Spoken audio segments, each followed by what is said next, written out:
আমি কক্সবাজার থেকে প্রকাশিত CV24 নিউজে কাজ করি।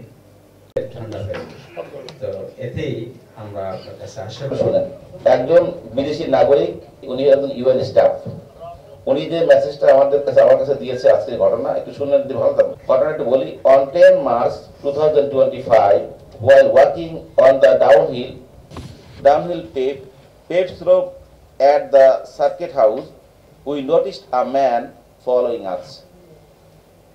হ্যাঁ, সবাই মোটামুটি বুঝতে পারবেন দেখতে ছিল যে ওরা দুজন দেখছে একটা লোক তাদেরকে ফলো করছে। The suspect was of short build, সে ছিল শর্ট বিল, দেখবেন approximately 5 feet tall, wearing a yellow t-shirt and had very bad feet. He was walking behind us on the paved downward slope, and he passed us and started walking ahead but slowed down noticeably, making us feel so unsafe. তার মানে গুনি যখন ওনাদেরকে follow করছিল তখন তারা খুব অনিরাপদ feel করছিল, বিদেশিদের নাগরিক। In response, we stopped walking, hoping he would continue ahead and leave. তখন তারা হাঁটা বন্ধ করে দিয়েছে এবং মনে করছে যে ওই লোকটা হয়তো চলে যাবে। However, instead of moving on, he stopped and tried to talk to us. তখন ওই ক্রিমিনাল পার্সন থেমে গেল এবং তার সাথে কথা বলা শুরু করেছে। We firmly said, "No, please," and continued walking past him. তারপরে দিয়ে তারা হাঁটা শুরু করছে।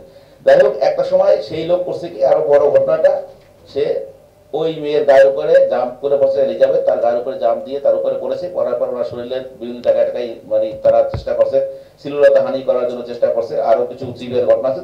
টোটাল ঘটনা হলে তাকে 10 সেকেন্ডের মধ্যে এই ঘটনাটা ঘটে গেছে। এবং আমাদের কিন্তু এই ঘটনাটা, সে একজন ইউএস এর নাগরিক, এই ঘটনাটা আমাদের কিন্তু আর আমাদের জেলাতে আর আগামী 4 দিন পরে কিন্তু আর ইনি কিন্তু এই যিনি আমাদেরকে ইয়েটা করছেন ইনি কিন্তু ইউএন স্টাফ। ঘটনাটা কেমন মনে করেন? সেটা আমাদের জিজ্ঞাসাবাদ করলে আমি পরে জানতে পারবো। তারপরে হলো কি, এরপরে এই লোকের ব্যাপারে সাথে সাথে আমি সিনিয়র অফিসারকে জানাচ্ছি, আমি তখন পথে এটাকে আপনাদের দোয়া ইনশাল্লাহ আমার প্রথম অপারেশন আপনাদের জেলায় এবারে আসার পরে এটা আমরা এই 4-5 ঘন্টার ব্যবধানে আমার যারা সহকর্মী আছে ওরা সবাই ইনশাল্লাহ